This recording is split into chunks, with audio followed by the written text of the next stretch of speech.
Are you a business owner stuck in fear, doubt, and worry about what the marketplace will look like in the future? Then this show is for you. Strap on your seatbelt and get ready to disrupt and innovate. Here's your host, Lisa Levy.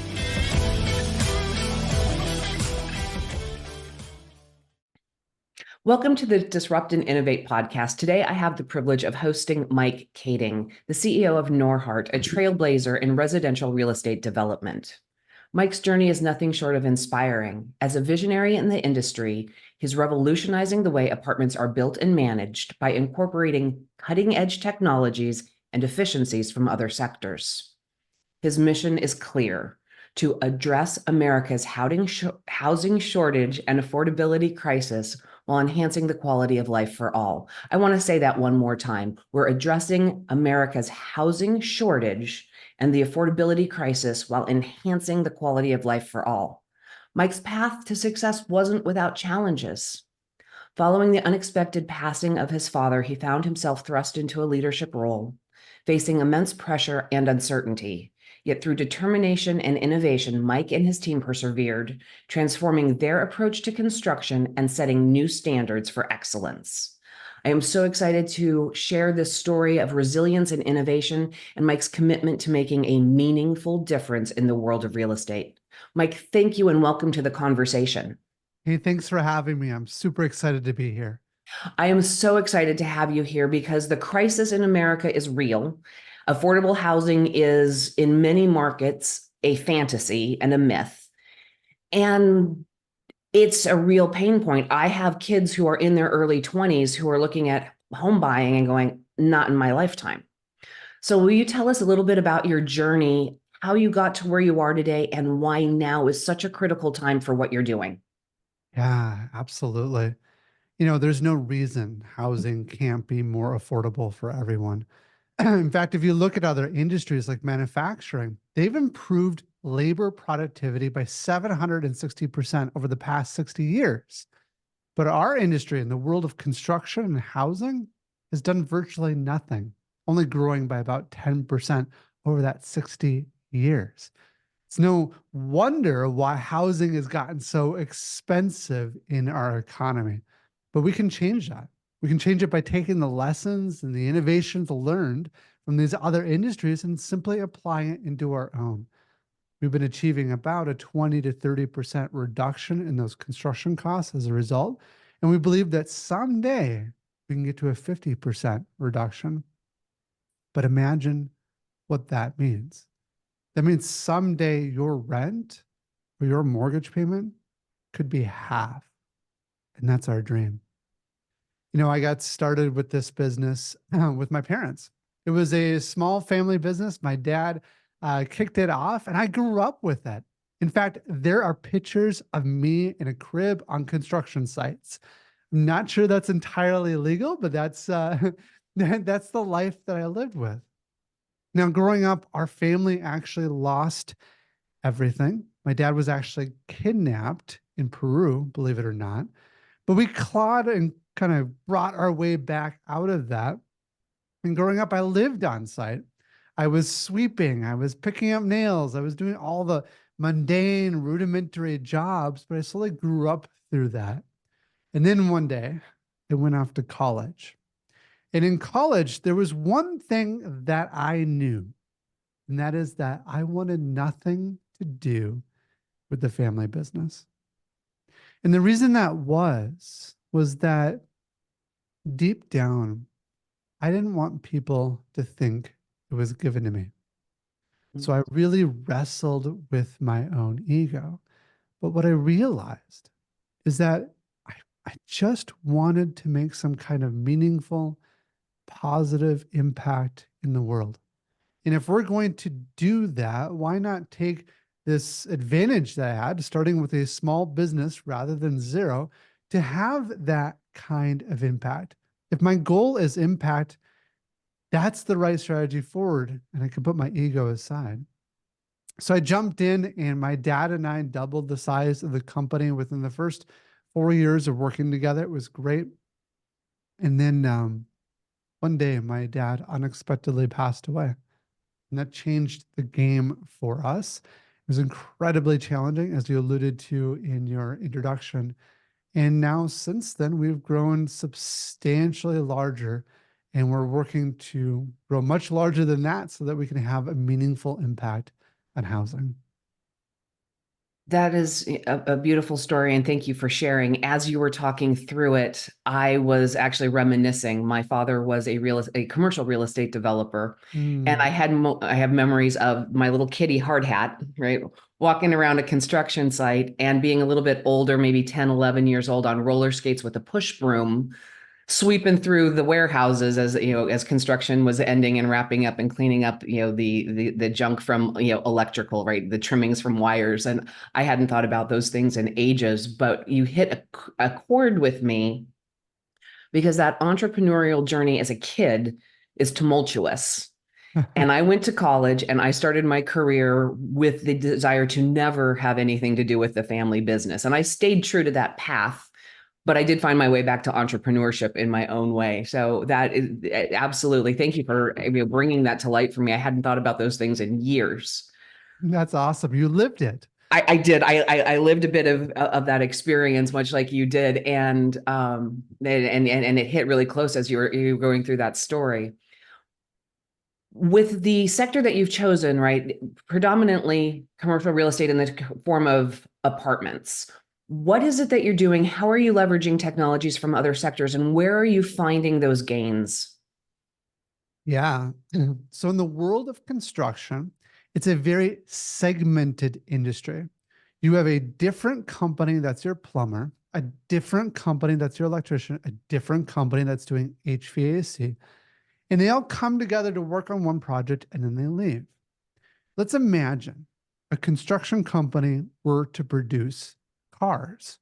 You'd have a different company installing the window, a different company installing the door, and a different company installing the wheel. And of course, the wheel company, they would call you up and say, "Hey, I'm so sorry. I got delayed on another project and I can't get out there for 2 weeks." You'd be shut down. See, the world of manufacturing looks at us and says, "You're crazy." And we can look back at them and say, "This is the way it's always been done." Which I hate that phrase, but that's how we respond. And so one of the first things we did was we brought all of this work under one roof. So the plumbers, electricians, HVAC, they all work for us. We went further. We have wall panel manufacturing, precast concrete, supply chain. We have people in China and Mexico and the world to bring those supplies in. We have engineering and architecture all under one roof. And when we do that, we not only save on the subcontractor profits, but now we have the control to start applying the insights from these other industries. And I'll give you one of them, very simple, but revolutionize manufacturing. And that's the assembly line. Sounds good in theory, but how in the world could you take a building and drive it down a line? You can't. But here's what you can do. You can take the person and move them through the building. So right now, our teams shift through the building by about 1 unit every 5 hours. That means we have a brand new apartment unit completed every 5 hours. And just that one technique drives what a project that might take 15 months and drives it down to 9. But the reality is there is 10,000 little techniques and things that have to come together to really solve the cost problem. Absolutely. And your analogy of the car manufacturing is brilliant. And I've just recently been listening to the story of Boeing and McDonnell Douglas and the merger of airplane manufacturers, and what's going on in the Boeing space, where they have always been known for having the highest quality, safest planes that exist. And they've shifted into a model that was the former McDonnell Douglas model, where they have a bazillion subcontractors building the plane, coming together and failing to make the parts connect properly, if we're going to just shorten it down to the nuts and bolts, and actually applying this mindset in all of the wrong ways.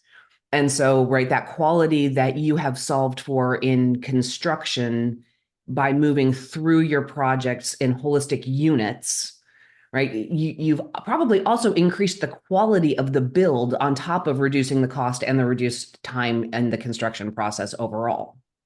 Yeah, absolutely. When you start thinking about it as a process and you have this repeatable set of steps that you do, you can then ensure quality a lot better than if people are just haphazardly working on different parts of the building. And so one of the things that I loved in your efficiency gain, 15-month initial schedule, the old way, the way we've always done it, which is my least favorite phrase, but as a consultant is also the one where I get the most opportunities to make an impact. 15 months down to 9. Mm-hmm. That is a substantial gain. And again, reinforcing that the time was cut almost in half, the quality was increased, and the end-to-end ability to oversee progress is so much more complete because they're working on specific units in 5-hour time blocks. Absolutely. Yeah. And so what does that do, right? Then that also has reduced the overall cost so that when we go to market, it is less expensive for a person to live in that space. Yeah. You're touching on probably the most common question I get. I'm going to put it a little bit differently. And it's this: Mike, you talk about solving housing affordability, but then I go onto your website and your prices are about the same as everyone else. What the heck? The response is quite simple. What we're doing is we're taking those profits and putting it into building the system that builds housing. Elon Musk talks about how it's hard to produce a car, but it is 10 to 100 to 1,000 times harder to build the system that builds that car.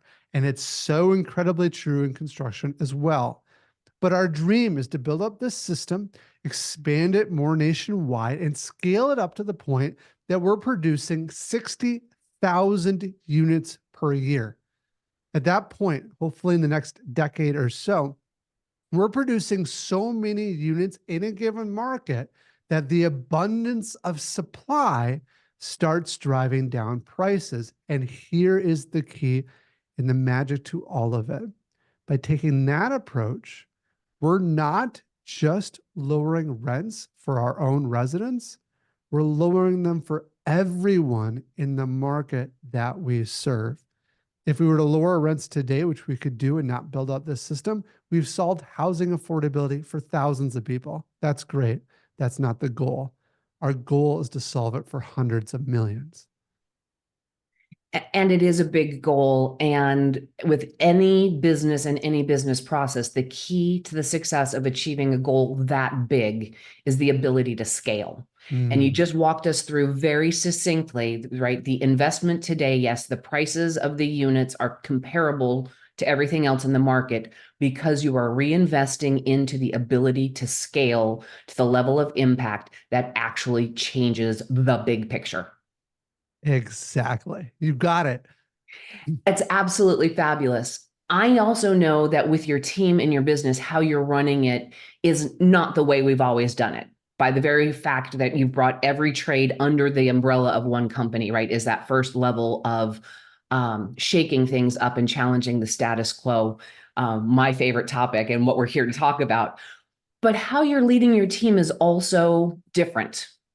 There's a topic that gets a lot of, it's very popular and very controversial, and it's the idea of unlimited PTO. What's your take on that in your industry? Yeah. So for us, we give unlimited paid time off to all of our employees, including hourly employees that work on the front line doing the rudimentary work. And yes, that's an interesting headline, but if you take it a step back to understand why, for us, we find that we fight incredibly hard to hire the very best. And when I talk about the best, I truly mean the best. We will fly people in from other states to come work during the week and fly them home on the weekend. One of our staff members in 2007, Steve Jobs announces the brand new iPhone. Steve Jobs walks off stage and our employee walks on that same stage following Steve Jobs. It's that caliber of people. And the crazy thing is, they change things. They make things possible that you didn't know were possible. They unlock doors in a way that you could never imagine. Now, see, most people look at this and say, well, that sounds expensive. Yeah, the benefits, we have to match Google's benefits, right? That's where we got paid time off. We have everything that Google offers other than childcare, because I can't do that on a construction site. We offer top of market salaries. We never want pay to be the reason why you leave the organization. We fight very hard on culture. We're really picky on how we hire for that too. But it's very expensive. What most business leaders fail to understand is that the best people outperform the average by 2 to 5 to 10 times as much. And I've seen it over and over again. So instead of looking at it as a cost per unit per person, look at it as a cost per unit produced. Because from that perspective, the best people aren't your most expensive. They're actually your least expensive. So for those who feel they can't afford to hire the best, my simple response is that you can't afford not to. And I want to roll that back one more time because I love the way that you've presented it. With the efficiency gained by hiring the best, the output increase is a factor of 2 to 10x. And so when you think you can't afford the best, you are actually shortcutting what your business is capable of achieving. Exactly. And it is truly an investment in your capability. I love the fact that in an industry where we really do not, we don't associate innovation and construction in any way, shape, or form naturally, that you are playing in this space and leveraging the mindset of true disruptive leaders, wanting to have the best of the best, giving them what it takes to be there, to be happy, and quantifying the payback on that investment. Absolutely fantastic, Mike. Mm. With what you're doing, you also hinted at and talked about culture, right? That you are competing and bringing in the caliber of employees that have excelled in Apple's space, in the Google space. What is it about the culture? What are you building? How do the teams work that is giving you the opportunity to really, truly drive the impact that you're making and build this high-performing team? Yeah, you need to have the right culture, because you can't execute at that kind of level without the right culture. And I would say the number one thing to building the right culture is hiring the right people. You get the wrong people in the wrong seats, and it's really hard to create the right culture. So one of the first things we did, because we struggled in hiring great people originally, we ended up bringing in about a half dozen recruiters to come work for us on staff. We then used that team to build out relationships and a network of all the best people in our area of the country. We got large databases and relationships with people. So then as we had positions open, we could pull people into those roles. We went from having an acceptance rate of about 50%. It was like, if you could breathe, you had a job. Now it's 0.4%. Which, to give you some perspective, Harvard acceptance rate is about 4%, so 10 times more. So with that, that level, that's helped a lot. But even with that, most of our positions, not all, but most of the positions, they don't actually get hired on initially. You get a trial period. We pay you, and you can come work for us. And this is all up front for employees. At the end of the trial period, which is typically 2 weeks, it's not the manager who makes the decision. It's not me. It's not the recruiting team. It's the coworkers. Because when you build the right team of people together, those coworkers do not want to work with someone that's not at their caliber. A players don't want to be playing with B players. And so the coworkers will actually be the final kind of filter before somebody gets hired. Another thing there is we have something that we stole from Netflix. It's called the keeper test.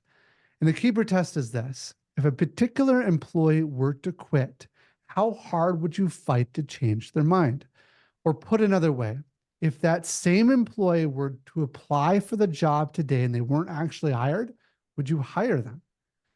If you're not enthusiastic about wanting that person to work for you, then they're not the right person, at least not in the right position. And so what we talk about is there's a spectrum of staff. All businesses know they don't want bad employees. All businesses know they want the great ones. Where we're different than the average business is that we just don't want the average staff. Nothing wrong with them. There's lots of great places for them to go work, but we're a company trying to change an industry. And so we'll help those average people find great jobs. We often get them coming back and thanking us for letting them go. We'll give them great severance and have them find opportunities. So I would say that whole process is number one. But there's a lot of other stuff on top of that we do. And I'll just touch on a couple. One is that I do all of the orientations. So when we have a new batch of employees getting hired, I'm there in person with all of them, sharing the vision, the values, the purpose of the organization. And I also do what's called follow-up orientation, because just because I paint this nice rosy picture doesn't mean it's actually reality. So in a month or two after they get hired, they come back and then they share with me how it's actually gone. And I get the real feedback so I can make tweaks and adjustments. Another thing we do, and a lot of companies do this, but I think it's important, is we do a survey every 6 months. In fact, we're doing one right now. And then we get our feedback from that survey. The critical thing here is to take action, but also to be transparent. We share all the results openly with our staff. And as of a few years ago, we started posting our results openly online. You can read all of it. Like, it's not all pretty. There's good, bad, and ugly in there, right? But I think that's the first step for improvement. And then we share what we're doing the next iteration, and then we execute on that with the staff. So those are just a few things. We have a lot more, but it gives you some flavor of how to execute.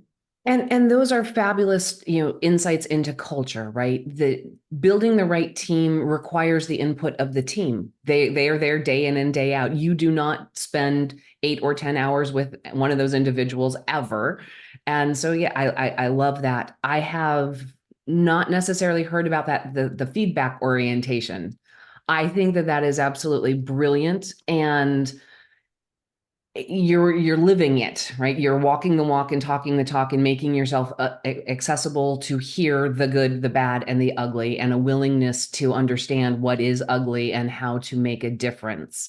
From the audience perspective, employee surveys every 6 months is more than you typically see in a company. And if you're actually responding and able to respond to results, make a change, and measure that 6 months later, that's fantastic. I understand why people want to be there and are willing to work hard to disrupt an entire industry, right? The mission is very clear, and what you're trying to achieve is miraculous. And the United States needs what you're doing to be successful. The the Gen Zs of our society need your help. They need to, be able to live on their own. And from apartments to actual home construction, I mean, the path that you're on for influence, stay on the screen here, that path is important. Mike, if people are interested in what you're talking about and they want to learn more, how do they find you? How do they find more about Norhart? Yeah, the best place to go is our website. It's norhart.com. It's NORHART.com. Couple of interesting things there. The first is that we have a new investment platform. We're offering people 10% interest on their money if you lock it between 6 months and 5 years. It's backed by our real estate. And the other thing is that we have our own podcast called Zero to Unicorn. It's about the journey of small business growing to billion-dollar scale. One of my favorite guests was Michael Usland. He's the executive producer and the originator of the Batman movies. When he was young, he was able to pull a few investors together to eke out enough money to buy the movie rights to Batman. And then when he went to the studios to try to convince them to make the movie, everyone slammed the door in his face. In fact, it took him 10 years of hearing no over and over and over again. before someone agreed to make that movie with him. And it totally revolutionized superhero movies as we see them today.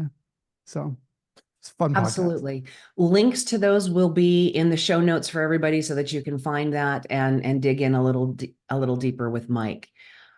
Today, we had a fabulous conversation truly about disrupting an industry to make a positive impact. That is the core focus of our conversations here today. Mike, thank you for sharing your journey and the look at what you want to accomplish with your impact to housing in America. For those of you listening, you know the rules. Don't get left behind. Join me next time. That's it for today's episode of Disrupt and Innovate. Head over to iTunes and subscribe to the show. Every single week, one lucky listener that posts a review on iTunes will win the grand prize drawing, a $15,000 private VIP day with Lisa Levy. And be sure to head over to disruptandinnovate.com and get your free copy of Lisa's gift and join us on our next episode.